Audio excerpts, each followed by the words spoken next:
पिछले एपिसोड में हमने देखा था कि हुआन बहुत ज्यादा गुस्से में था क्योंकि शियाओशन ने उसे अपनी टीम में शामिल नहीं किया था। तब वहां पर वो लड़की आती है जो उसे अपनी थोड़ी सी पावर दे देती है ताकि उस लड़की की पावर का इस्तेमाल करते हुए हुआन यहाँ पर शियाओशन की जान लेने की कोशिश करे। इस वजह से दोनों के बीच बहुत जबरदस्त फाइट शुरू हो गई थी। हुआन अपने फिनिक्स बर्ड की पावर का इस्तेमाल करते हुए शियाओशन के ऊपर अटैक करने की कोशिश कर रहा था। शियाओशन भी उसके ऊपर अटैक करता है लेकिन हुआन के अटैक ज्यादा स्ट्रॉन्ग लग रहे थे, जिस वजह से शियाओशन को थोड़ी तकलीफ होने लगती है। पर शियाओशन इतनी जल्दी हार मानने वालों में से थोड़ी है। वो बाद में अपनी पावर का इस्तेमाल करते हुए आखिरकार हुआन की जान लेने में कामयाब हो जाता है, जिसके बाद यहाँ से ये एपिसोड शुरू होता है। तो इस एपिसोड की शुरुआत में इतनी ज्यादा लड़ाई करने की वजह से शियाओशन की हालत यहाँ पर खराब होने लग गई थी। मास्टर वहां पर शियाओशन से कह रहे थे कि तुम्हारा बहुत बहुत शुक्रिया जो तुमने आज इतनी बड़ी मुसीबत से हमारे सेट को बचा लिया। ये एहसान हम तुम्हारा कभी नहीं भूलेंगे। कभी भी अगर किसी चीज की जरूरत हो तो हम वो करने के लिए तैयार हैं। शियाओशन कहता है मुझे उसकी टेंशन नहीं है, लेकिन मुझे इस चीज की टेंशन है कि अगर अभी जो मैं यहाँ पर कमजोर पड़ गया हूँ ना, इसके बारे में किसी और को पता चला तो वो सब के सब यहाँ पर हमला करने की कोशिश करेंगे। तो इसलिए फटाफट से अपना बैग पैक कर लो, हम यहाँ से जा रहे हैं रेडियम माइन के अंदर। वहां से रेडियम क्रिस्टल लेकर मैं अपनी पावर को बढ़ाने की कोशिश करूंगा, उसके बाद सब ठीक हो जाएगा। जिसपे मास्टर कहते हैं बिल्कुल ठीक है, जैसा तुम कहोगे वैसा ही होगा। मैंने जियानमिंग को भी एक कमरे में रख दिया है, उसकी आप बिल्कुल टेंशन मत लेना, वो बिल्कुल सेफ रहेगी। जिस पर शियाओशन मान जाता है। दूसरी तरफ जियानमिंग जो होती है वो उस लड़की को मना रही थी कि वो उसे कमरे से बाहर जाने के लिए दे दे, लेकिन वो लड़की उसे कहीं जाने नहीं देती, बस उसका अच्छे से ख्याल रख रही होती है और उसका काम था जियानमिंग को यहीं पर रखना। जियानमिंग उस लड़की से कहती है कि तुम्हें पता है कि स्काईलॉर्ड जो है ना, वो मेरा जो शियाओशन है उसका भाई है, वो दोनों एक दूसरे के भाई हैं, तभी तो दोनों एक दूसरे से जैसे दिखते हैं और उनके पास पावर भी काफी ज्यादा है। वो लड़की कहती है ना कि तुम्हारा सुबह सुबह ही दिमाग सठिया गया है, ज्यादा ही कुछ शियाओशन को याद कर रही हो तब तुम्हें ऐसे नशे भरी बातें दिमाग में आ रही है, आराम से बैठ जाओ सब कुछ ठीक हो जाएगा। जियानमिंग कहती कि नहीं मैं झूठ नहीं कह सकती, मुझे ऐसा लगता है मैं शियाओशन के साथ बचपन से बड़ी हुई हूँ तो मुझे उसके ऊपर इतना तो भरोसा हो गई। लेकिन वो लड़की कुछ नहीं सुनती और उसे कहती कि बस यहाँ पर तुम आराम करो और मैं यहाँ पर से जा रही हूँ, खाना वगैरह रख के मैं रिटर्न आ जाऊंगी। जियानमिंग जैसे खिड़की के बाहर दिख रही होती है उसे वहां पर यंग मास्टर दिखाई देता है जो जंगली के साथ अपनी फाइट की प्रैक्टिस कर रहा था। वो दोनों वहां पर अपना फाइटिंग कर रहे होते हैं और ये एक फ्रेंडली फाइट थी। इसे देख कर जियानमिंग एकदम हैरान और खुश हो जाती कि अरे वाह ये तो कितना अच्छे से फाइट कर रहे हैं, वो लोग कितना मजे से बाहर है और मैं यहाँ पर अकेले ही पड़ी हुई हूँ। तब यंग मास्टर वहां पर जंगली से कह देता है कि तुम्हें पता है स्काईलॉर्ड जो है ना वो कल ही रेडियम क्रिस्टल माइन के अंदर जाने के लिए निकल रहा है, तो मैं भी वहां पर उसके साथ ही जाऊंगा। इस चीज को सुनकर जियानमिंग हैरान रह जाती है और उसे पता चल जाता है कि कल शियाओशन कहाँ पर जाने वाला है। उसे पता लगाना था कि आखिर शियाओशन और स्काईलॉर्ड का चक्कर क्या, इस रात से वो पर्दा उठा कर ही रहेगी। दूसरी तरफ वो जो बुढ़िया थी वो किंग राव के पास आई थी और वहां आने के बाद उसे किंग राव अपना कल्टीवेशन करते हुए दिखाई देती है जो कि एक टॉप सीक्रेट जगह थी और यहाँ पर किंग राव बड़े मजे से और आराम के साथ रहते हुए अपना कल्टीवेशन वगैरह कर रही थी। किंग राव बुढ़िया से कहती कि अपनी जुबान ना ज्यादा मत चलाया करो, जितना ज्यादा जुबान चलाओगी उतना ही ज्यादा तुम्हारी जान को खतरा भी हो सकता है। बुढ़िया कहती कि मैं यहाँ पर कुछ खास बात तुमसे करने के लिए आई हूँ, ये लो ये है डिवाइन ग्रास, यही चाहिए था ना तुम्हें, तो जितना मेरे पास बचा हुआ है मैं वो लेकर यहाँ पर आ गई हूँ। उसे देखकर किंग राव एकदम ज्यादा खुश हो जाती है और कह रही थी कि अब मैं इस डिवाइन ग्रास की मदद से अपने मास्टर को वापस से रीबॉर्न कर लूंगी। वो अपने मास्टर को आवाज लगाते हुए कहती है कि डिवाइन ग्रास हमें मिल चुका है, अब इसकी पावर का इस्तेमाल करते हुए आप खुद को रीबॉर्न कर लो।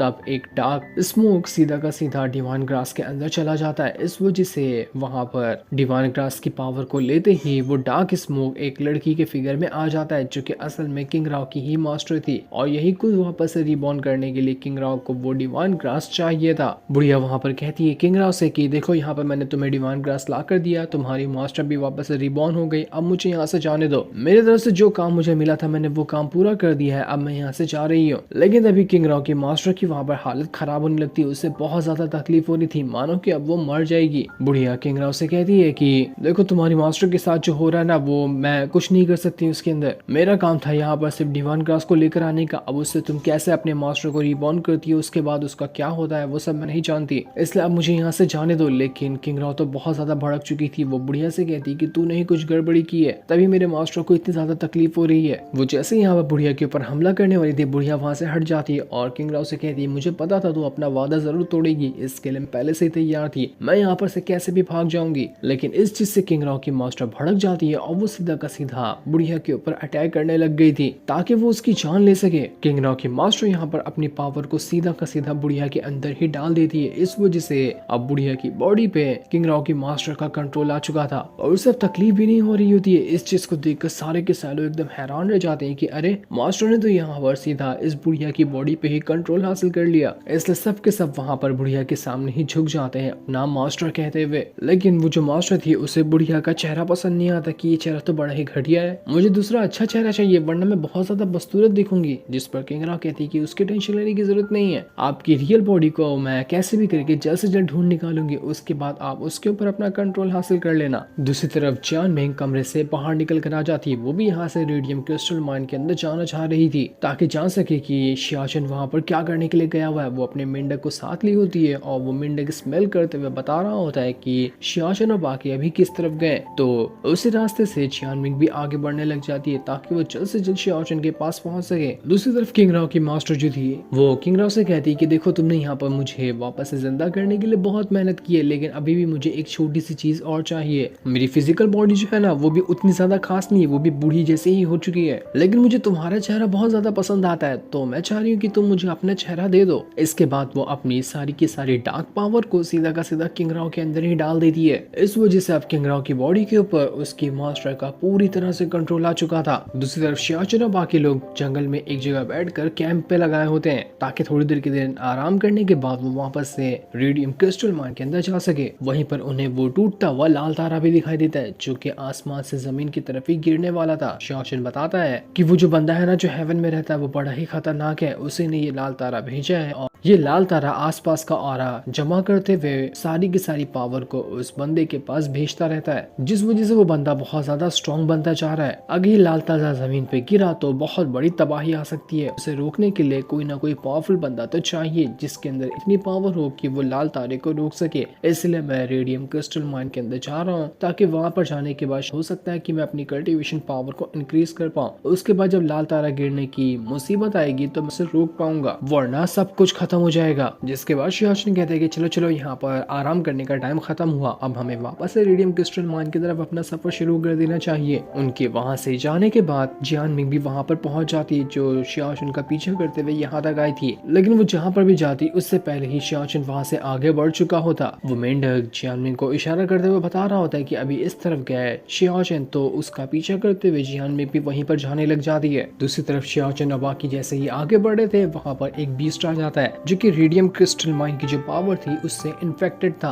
और इस वजह से वो नॉर्मल सा बीस्ट बहुत ही ज्यादा बड़ा और काफी ज्यादा भयानक लग रहा था। जंगली एक ही पंच मारकर उस बीस्ट को उड़ाकर वहां से फेंक देता है, लेकिन एक बीस्ट के जाने के बाद वहां पर और ज्यादा कई सारे बीस्ट आने लग गए थे जो सब के सब यहाँ पर उसी रेडियम क्रिस्टल माइन से इन्फेक्टेड थे। वो बहुत ही ज्यादा भयंकर और काफी ज्यादा खतरनाक लग रहे होते हैं। जंगली ने एक बीस्ट को मारा था तो वहां पर बीस्ट की पूरी फौज आ चुकी थी जो यहाँ पर आने के बाद शियाचन और बाकी ऊपर हमला शुरू कर देती है। वो लोग एकदम घबरा जाते हैं कि अरे यार एक को भी नहीं मारना चाहिए था, बड़ी मुसीबत हो गई है। तो शियाचन कहता है इनके लीडर को पकड़ो, अपने आप ये सारे के सारे सरेंडर कर देंगे। लेकिन वो लीडर कौन है और उसे पकड़ा कैसे जाएगा, इसलिए वो अपने थ्री आई वुल्फ से कहता है कि जाओ लिटिल ब्लैकी, तुम्हें इनके लीडर को पकड़ना है और इन सभी को शांत करवाना है। तो यहाँ पर वो जो वुल्फ होता है वो अपनी पावर को एक्टिवेट करते हुए खुद को बड़ा कर लेता है और खुद को बड़ा करने के बाद वो सीधा का सीधा उन बीस्ट के साथ लड़ना शुरू कर दिया था। वो उनमें उसी लीडर को ढूंढ रहा होता है जो इन बीस्ट का लीडर हो और उसको ही फाइट करते हुए वो वहां पर मार डालेगा तो सब के सब कंट्रोल में आ जाएंगे। बाकी के जो बीस्ट थे उसके साथ बाकी लोग फाइट कर रहे होते हैं। जंगली और बाकी लोग भी सभी एक एक करते हुए बीस्ट को मारे जा रहे थे क्योंकि आगे जाने का पूरा रास्ता इन बीस्ट ने कवर कर लिया था। इनसे फाइट किए बगैर आगे जाया ही नहीं जा सकता। वो लोग जितना बीस्ट को मारते उतना ही ज्यादा बीस्ट वहां पर आते ही जा रहे थे, वो तो कम होने का नाम ही नहीं ले रहे होते हैं। शियाचन भी अपनी पावर का इस्तेमाल करते हुए बीस्ट को मारे जा रहा था लेकिन कोई फायदा नहीं होता। बीस्ट इतने थे कि उनको गिनना ही मुश्किल है। लेकिन तब थंडर वुल्फ जो होता है वो अपनी पावर का इस्तेमाल करते हुए बीस्ट के लीडर को पकड़ लेता है और उसे अपने पकड़ने के बाद मुंह में दबाकर जमीन में पटक दिया था। इस वजह से बीस्ट के लीडर की वहां पर हालत खराब हो जाती है और जैसे उनका लीडर यहाँ पर अपनी हालत खराब कर दिया था तो सारे के सारे बीस्ट सभी पे हमला करने का छोड़कर अपने ही लीडर के पास जाने लगते हैं ताकि देख सके कि उनके लीडर को क्या हुआ। इस चीज को देखकर यंग मास्टर कहता है कि वाह थ्री आइल्ड वुल्फ, तूने बहुत ज्यादा कमाल कमाल का काम किया, तूने तो आज यहाँ पर हमारी जान बचा ली, अब हमारे पास ये अच्छा मौका है यहाँ से भाग निकलने का। लेकिन जैसे उनका लीडर जो था बीस्ट का अपनी हालत खराब कर रहा, तो जितने भी बाकी वहाँ पर बीस्ट वगैरह थे वो सभी अपनी पावर को अपने लीडर के अंदर ही ट्रांसफर करना शुरू कर देते हैं। इस वजह से वो लीडर अपने साथियों की पावर के बीच में घिर चुका था और वो पावर यहाँ पर लीडर को और ज्यादा पावरफुल बना रही थी। देखते ही देखते सभी के सभी बीस्ट वहाँ से गायब हो जाते हैं और सबकी पावर उस लीडर के अंदर चली गई थी। इस वजह से वो लीडर पहले से बड़ा और पहले से कहीं गुना ज्यादा पावरफुल हो चुका था और अब यहाँ पर इसे हराना बहुत ज्यादा मुश्किल लग रहा होता है।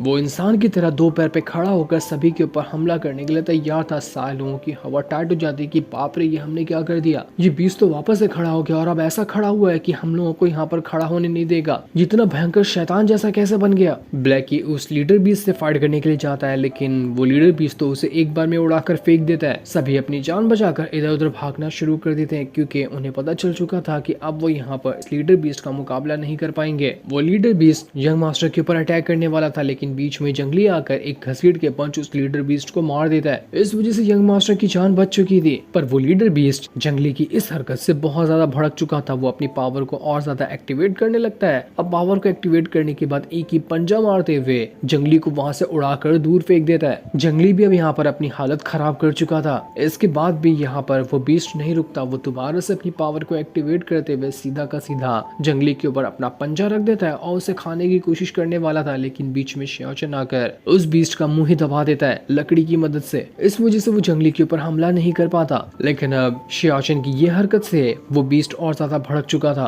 तो वो सबके ऊपर से अपना ध्यान हटाते हुए सीधा का सीधा शियाचन के ऊपर ही हमला करने के लिए उसकी तरफ बढ़ जाता है। शियाचन वहां पर अपनी पावर का इस्तेमाल करते हुए बीस्ट को रोकने की कोशिश कर रहा था, लेकिन कोई फायदा नहीं होता। वो बीस्ट रुकने का नाम ही नहीं ले रहा होता है। लगातार कई सारे अटैक उसने शियाचन के ऊपर कर दिए थे। हमला करते करते वो शियाचन को एक खाई के पास लेकर आ जाता है ताकि वो उसे नीचे गिरा सके, लेकिन वो शियाचन को क्या गिराता, शियाचन अपने डंडे की मदद से एक ही बार के अंदर उस लीडर बीस्ट को खाई के नीचे ही लाकर फेंक देता है। ऐसा लग रहा था कि इस चीज से अब यहाँ पर उस लीडर बीस्ट का खेल खत्म हो चुका है, वो मर गया होगा। यहाँ पर इस फाइट की वजह से बहुत ज्यादा टाइम शियाचन का बर्बाद हो चुका था, तो वो अपने साथियों से कहता है कि जल्दी चलो, हमें यहाँ पर रेडियम क्रिस्टल के पास भी जाना है, हमने पहले ही काफी टाइम बर्बाद कर दिया है। तो वो लोग दोबारा से वहाँ पर रेडियम क्रिस्टल माइन की तरफ बढ़ना शुरू कर देते हैं। थोड़ी दूर आने के बाद यंग मास्टर को वहाँ पर रेडियम क्रिस्टल माइन दिखाई दे जाता है। वो सभी से कहता है कि जरा उधर तो देखो, वही है ना रेडियम क्रिस्टल माइन, हम वहाँ पर पहुंच गए, ये तो बहुत अच्छी बात है। इसलिए सभी पूरी स्पीड के साथ उसी तरफ बढ़ने लग जाते हैं ताकि जल्द से जल्द रेडियम क्रिस्टल माइन की तरफ पहुंच सके। जो सीन दिखाते ही ये एपिसोड यहीं पर एंड हो जाता है। Thanks for watching.